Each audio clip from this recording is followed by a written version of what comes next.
Bismillahirrahmanirrahim. Assalamualaikum warahmatullahi wabarakatuh. Salam sejahtera. Perkenalkan, saya Abbas STR MRE, dosen tetap pada program studi D4 Teknologi Rekayasa Permesinan Kapal, Politeknik Maritim AMI Makassar.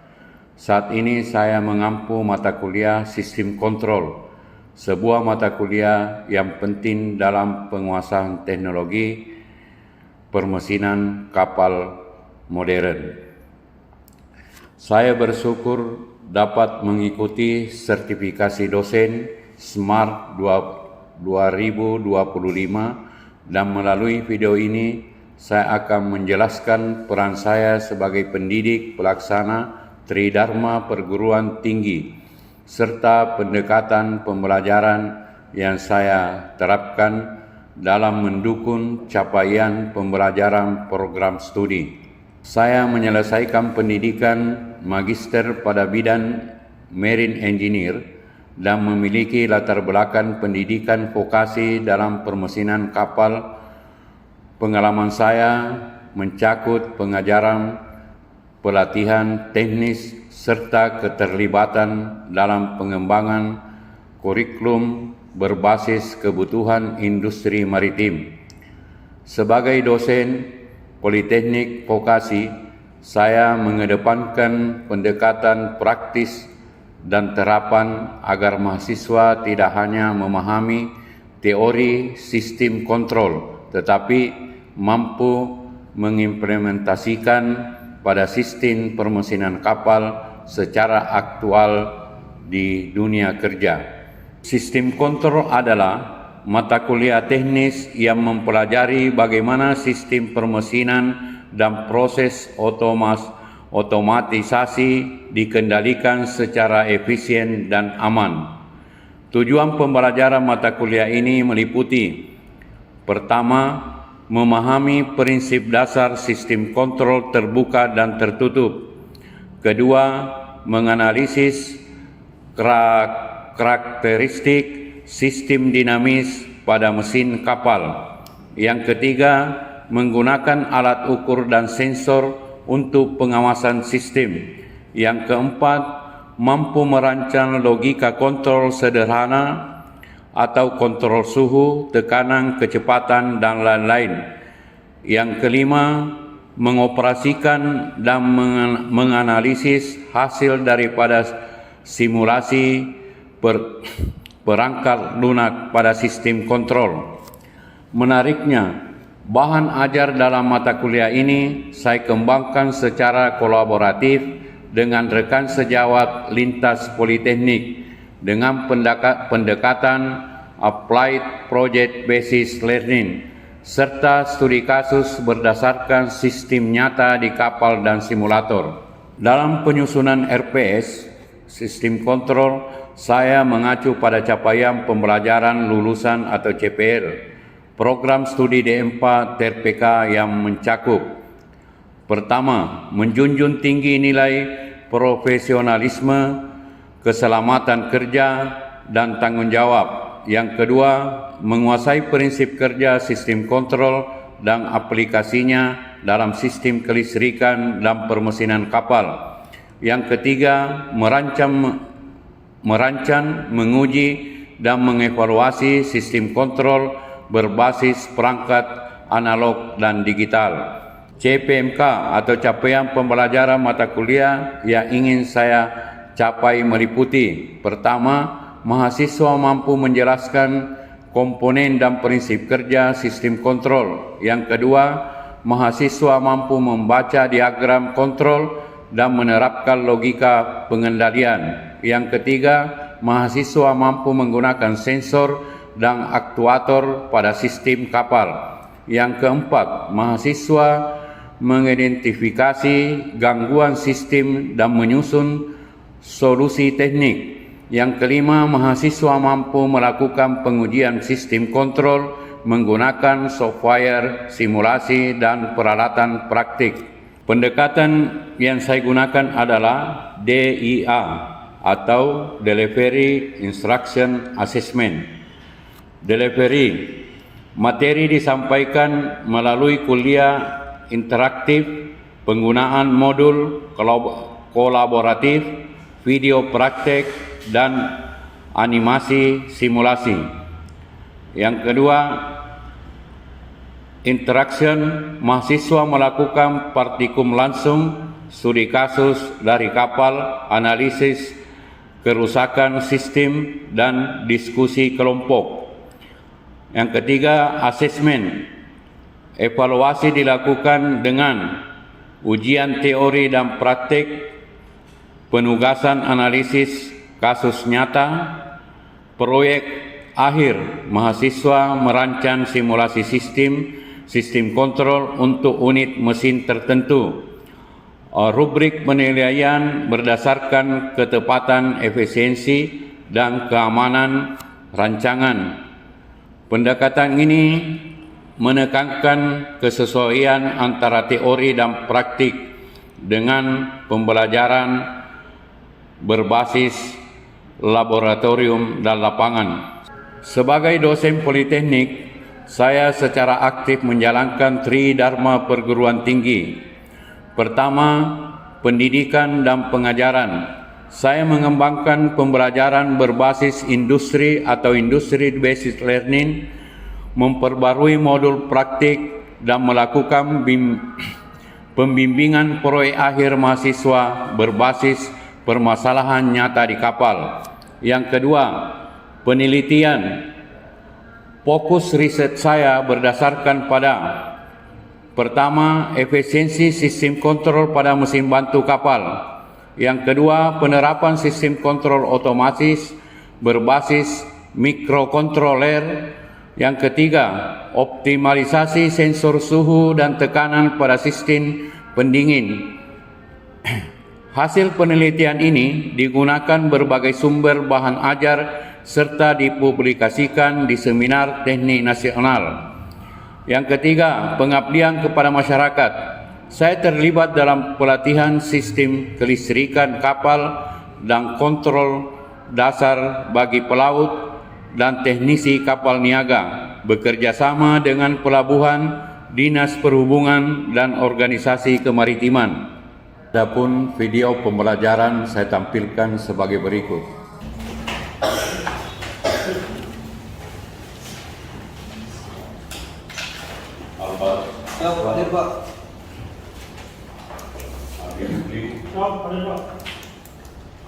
Ali Imran,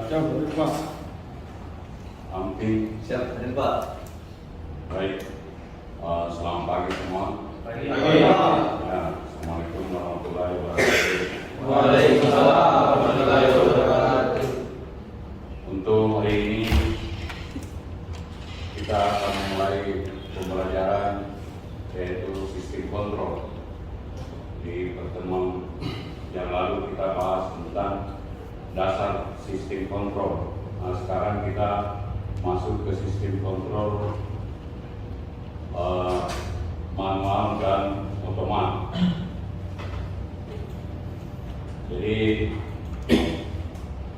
sebelum kita masuk ke sistem kontrol manual, kita harus mengetahui dulu bahwa dasar daripada sistem kontrol itu dilihat dari pertama harus ada listrik. Jadi kelistrikan di kapal itu harus betul-betul kita perhatikan, dijaga, karena kelistrikan ini atau sistem listrik itu adalah dikatakan harus kuat. Setelah ada kelistrikan, ada namanya elektronik. Elektronika di kapal ini harus ada dan harus kita pahami, karena setelah ada arus kuat, ada namanya arus lemah. Setelah ada arus lemah, nanti digabungkan antara arus kuat dengan arus lemah menjadilah sistem kontrol. Hanya sistem kontrol ini terbagi lagi, yang ada di kapal itu ada secara manual dan ada secara otomat. Secara manual ini harus kita menggunakan, yang paling pertama itu kita pikirkan bahwa apa yang akan kita lakukan. Ketahui bahwa kontrol otomatis ini dibuat di kapal itu untuk mengurangi kita punya gerak, tetapi operasional kapal itu bisa lebih efisien, bisa lebih optimal, karena semua sistem akan berjalan secara otomat. Tetapi dalam hal otomat ini tidak boleh itu tadi yang Bapak sampaikan, bahwa tidak boleh kita mengatakan bahwa sudah otomat nanti ini sendiri. Begitu ada sensor tidak bekerja dengan baik, bisa saja kita terjadi sesuatu kendala, karena salah satu contoh tadi itu oli atau bahan bakar di kapal sudah levelnya ditambah, tidak ditambah karena tidak bekerja sistem otomatnya. Jadi berhati-hati ya, tetap walaupun dia otomat, tetap kita harus melaksanakan dengan secara otomatis. Jadi perlu para taruna ketahui bahwa semua alat yang ada di atas kapal, semua permesinan yang ada di atas kapal, mesin induk atau mesin bantu itu mempunyai sistem kontrol. Ada kontrol secara manual, ada kontrol secara otomatis. Kita salah satu contoh mesin induk itu mempunyai banyak kontrol. Mulai dari pertama awal kita mau start atau menghidupkan mesin tersebut harus kita kontrol secara manual. Setelah nantinya mesin tersebut sudah hidup, akan dengan sendirinya berjalan semua sistem otomat atau sistem kontrol otomat. Dan ada lagi pesawat yang paling ini di kapal itu, pesawat bantu, yaitu adalah boiler. Boiler itu karena tidak bisa dijangkau semua dia punya bangunan atau boiler ini dia tinggi, dia kayak tabung dengan ini, dan dia tempatnya tempat gas buang atau exhaust gas buang. Jadi tempat itu adalah panas. Yang mengontrol semua palu-palu atau indikator-indikator yang harus kita ketahui, yang harus kita jaga, itu harus dikontrol secara otomat. Dan pada saat tidak operasi atau kapal lagi posisi maintenance, harus ini betul-betul kita ada perbaikan dan pengecekan supaya semua sistem kontrol device yang ada di boiler tersebut bisa berjalan dengan baik. Ada yang lain mau bertanya? Pak. Ya. Ini Pak, kita ketahui bahwa di kapal itu ada mesin utama atau mesin induk. Apa yang paling perlu dalam penggunaan sistem kontrol di kapal? Terima kasih. Ini kalau cerita mesin induk itu di kapal itu namanya mesin induk, namanya mesin utama. Jadi kapal itu tidak akan bisa jalan kalau tidak ada mesin induk. Kalau kapal itu atau bangunan itu tidak ada mesin induknya, dikatakan tongkang dan bukan suatu kapal.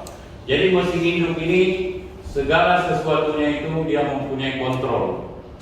Jadi yang pertama yang kita harus perhatikan di mesin induk itu ada namanya safety device, kontrol keamanan. Jadi semua berlaku di situ, apapun yang tersensor oleh kontrol otomat akan berlaku ke safety device atau keamanan.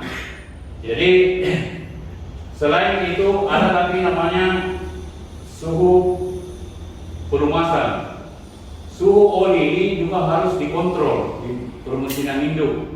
Jadi kalau di kapal itu olinya itu tidak boleh melebihi dari 70 derajat dia punya panas. Jadi inilah dikontrol oleh sistem otomat, bahwa pada saat dia melebihi psikotes oli tersebut akan berkurang dan bisa merusak daripada bagian-bagian atau komponen-komponen permesinan yang ada di atas kapal.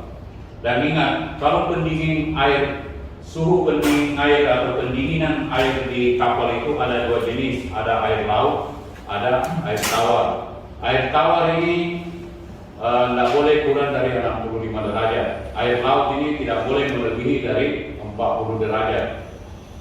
Jadi air laut itu sirkulasi dari laut masuk ke kapal dan keluar lagi di kapal. Kalau air tawar itu dikatakan sistem pendingin secara dikontrol secara otomat dengan manual adalah pendingin tertutup.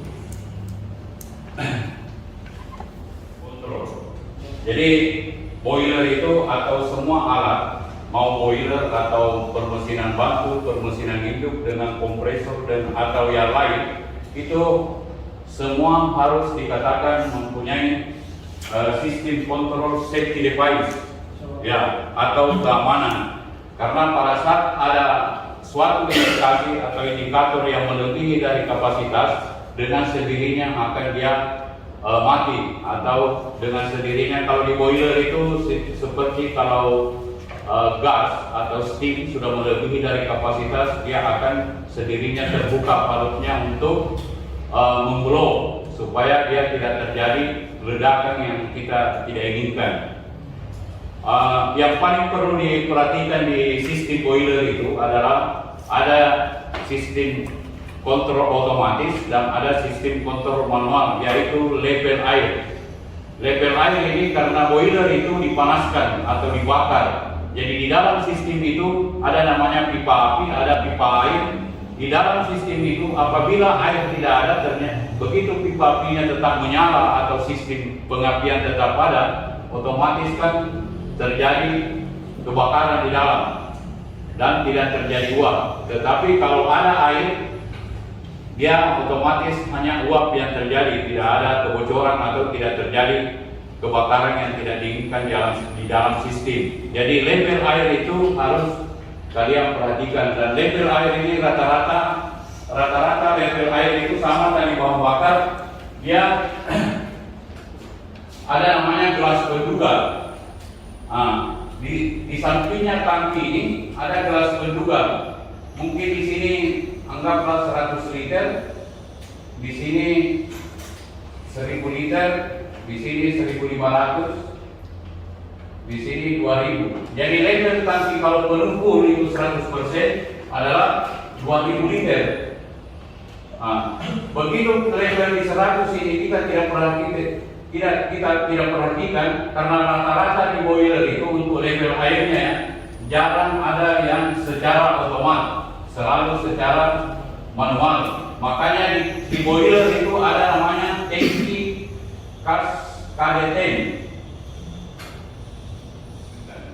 Khususnya sistem kontrol ini karena di kapal itu rata-rata tangkinya itu tinggi. Di kapal juga itu tangki bahan bakar itu ada juga di dasar kapal atau di namanya double bottom. Itu harus juga dikontrol. Itu ada kontrol secara otomatis dengan ada kontrol secara manual yang namanya di sounding atau di kayak di mobil itu kalau kita mau tahu olinya kan ada ditarik dia punya penduganya, itu namanya penduga. Itu kontrol manual. Jadi itu soundingan itu kita lihat sampai di garis mana berapa meter, itu baru kita hitung sesuai tabelnya. Jadi pada saat tangki diisi itu ada sekarang sudah zaman canggih. Pada saat bunker atau pengisian bahan bakar dari tautan dari kapal lain itu biasanya ada masanya dihubungkan di kapal secara otomatis. Pada saat tangki sudah memenuhi 80% kapasitas, dengan sendirinya di pihak bunker itu sudah mati. Tapi kita di kapal tetap harus menduga secara manual, karena kalau kurang bahan bakar yang dirugikan siapa? Pertama perusahaan. Selain lagi itu tadi mesin utama yang ada di atas kapal itu, disitulah tenaga kekuatan kapal. Jadi yang dikontrol itu bukan saja yang ada di mesinnya, tapi kecepatan kapal juga harus kita kontrol. Kalau kecepatan kapal menurun sedangkan cuaca baik-baik saja, berarti ada masalah di mesin. Berarti efisiensi penggunaan mesin hidup itu tidak layak atau tidak bagus. Dia turun efisiensinya atau tidak optimal. Jadi secara otomatis kontrol kecepatan mesin itu setiap ruangan ada, atau di control room ada, di bridge ada. Itu bisa kita lihat di situ. Perhatikan bahwa dari speed 10 umpamanya tiba-tiba turun menjadi speed 5, berarti ada sesuatu hal yang tidak beres di mesin hidup. Paham kira-kira? Banyak biasanya kru kapal atau masinis di atas kapal, begitu dia lari 11 kapalnya tiba-tiba turun menjadi speed 7, dia santai-santai aja, dia bilang angin kencang dari luar. Nah, begitu dia dilihat angin biasa-biasa aja, ombak juga tidak ada. Ternyata apa? Ada jaring di propeller. Karena kapal ini kita tidak bisa tahu di mana ada jaring. Biasanya itu nelayan-nelayan itu kalau dilarang berjaring di area-area tertentu, biasanya dia tenggelamkan jaringnya. Sedangkan kita di kapal besar, gerak kapal itu biasanya mencapai sampai 11 meter atau 12 meter. Otomatis dia bagaimana dia tenggelamkan, tetap terjangkau jaringnya. Akhirnya yang membuat kapal turun daripada efisiensinya itu adalah jaring yang terbelit di poros baling-baling atau di propeller. Jadi apa tindakan kita pada saat itu? Dilihatlah, dikontrollah semua temperatur mesin, suhu-suhu yang ada di mesin itu kita kontrol dengan baik. Apanya yang bermasalah, apanya yang ini, baru kita tentukan bahwa ini tindakan apa yang kita harus lakukan. Dan salah satu jalan biasanya kalau Bapak temui di selama berlayar itu kalau ada dibeli jaring itu langsung engine stop. Jadi kita dengan ininya semua peralatan yang berhubungan dengan mesin itu kita operasikan, baru kita stop engine. Setelah di stop engine dalam keadaan netral, baru kita kasih jalan mundur. Begitu kita kasih jalan mundur, otomatis tadi ini kan pada saat dia terbelit ke ahead itu atau putaran maju, dia kan putaran kanan. Nah, pada saat kita habis stop, baru diputar kiri, dia akan dengan sendirinya terlepas lagi. Nah, itu salah satu jalan. Tetapi kalau terlanjur sudah robek-robek jaring itu di dalam propeller, akan biasanya susah. Kapal bisa jadi menjadi naik topi atau perbaikan di atas air. Jadi itu berhati-hati, saling mengingatkan pada saat kita berlayar daerah-daerah yang banyak nelayan. Dan salah satu yang harus kita betul-betul jadi masinis atau jadi perwira di kapal adalah kontrol tentang mesin. Karena di mesin itu tidak bisa kita bohongi, khususnya mesin hidup. Alat apapun itu kita tidak bisa bohongi. Pasti sebelum terjadi sesuatu ada gejala. Kapal terjadi suatu ledakan atau terjadi suatu insiden, berarti gejala itu tidak ada memperhatikan. Siapa lagi yang salah? Human error lagi. Berarti kalian yang ditugaskan menjaga pada saat itu tidak ada pengontrolan. Karena sesuatu sebelum terjadi pasti ada gejalanya. Paham kira-kira? Ya. Jadi kembali lagi bahwa yang disalahkan adalah human error. Yang jaga pada saat itu dia tidak cekatan melakukan tugasnya.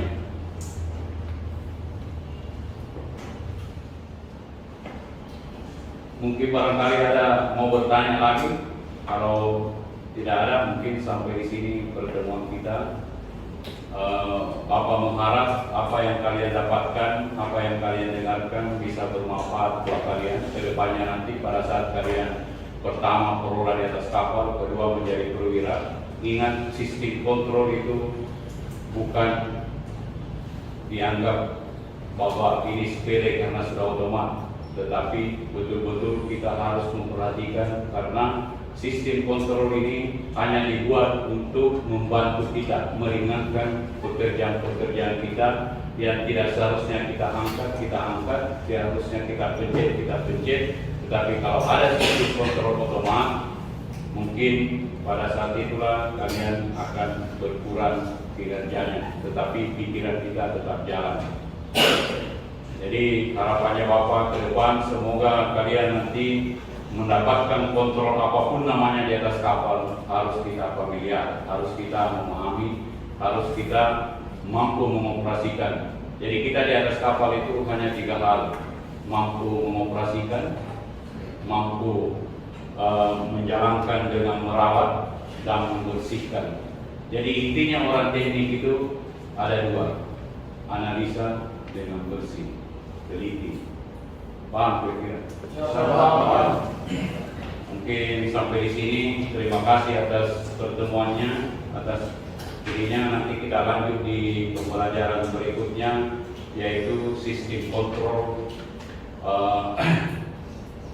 tentang alat-alat yang ada di atas anjungan kapal. Cukup sekian, terima kasih. Langsung kita ambil alih, silakan.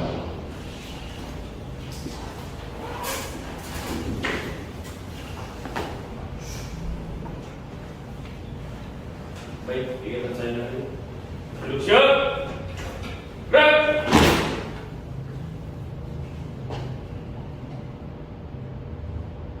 Kelas tinggi kedua telah menerima materi. Laporan selesai. Siap.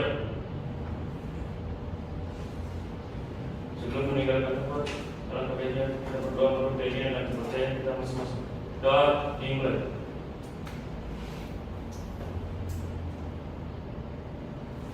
Doa selesai. Istirahat di tempat. Gerak. Yang paling pertama kita harus mengecek kontrol manual itu adalah sounding oli. Di sini dia punya pengecekan olinya.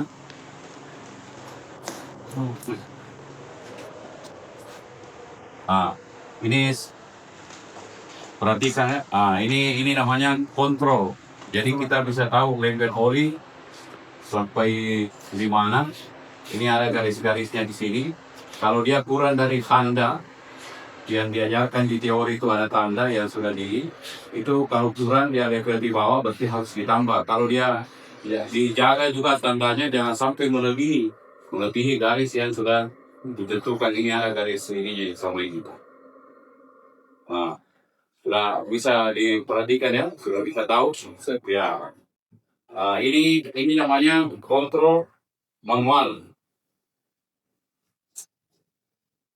Selanjutnya lagi ada namanya sebelum kita start mesin ada namanya kontrol turning gear. Jadi kita lihat jangan sampai turning gearnya itu antara flywheel dengan ini dia menyambung atau dia masih connect. Jadi kita harus kontrol di situ. Ini lubangnya. Ini juga secara manual kita kontrol, tidak bisa otomatis. Di sini ada raknya. Ini sampai menandakan bahwa antara generator dengan engine dieselnya itu dia bisa berputar. Jangan sampai dia mau start mesin, dia tidak bisa berputar. Nah, setelah itu kita kontrol level bahan bakar. Level bahan bakar itu ini di atas level bahan bakarnya. Di situ kita lihat sudah ada bahan bakar atau tidak ada. Jadi itu level bahan bakar itu bisa manual, bisa otomatis. Kalau di sini ini namanya kontrol panel. Jadi di mana-mana pun nanti di kapal atau di mana ada namanya kontrol panel atau di kapal itu namanya control room. Disitulah semua operasional mesin atau generator bisa kita kontrol. Ada secara otomatis seperti ini satu set engine diesel generator ini dengan komplit generatornya bisa secara otomatis. Apabila terjadi sesuatu di sistem sudah dia melebihi dari limit yang atau level yang kita sudah setting, dia dengan sendirinya akan mati. Demikian pengenalan diri saya, Abbas STR MRE, dalam rangka pelaksanaan sertifikasi dosen SMART 2025. Saya percaya bahwa dosen vokasi harus menjadi jembatan antara pengetahuan, keterampilan, dan kebutuhan dunia industri. Melalui pembelajaran mata kuliah sistem kontrol, saya berkomitmen mencetak lulusan yang tidak hanya menguasai teknologi, tetapi juga siap bekerja, berpikir sistematis, dan mampu berinovasi di bidang permesinan kapal. Wassalamualaikum warahmatullahi wabarakatuh. Salam maritim, maju bersama teknologi permesinan kapal Indonesia.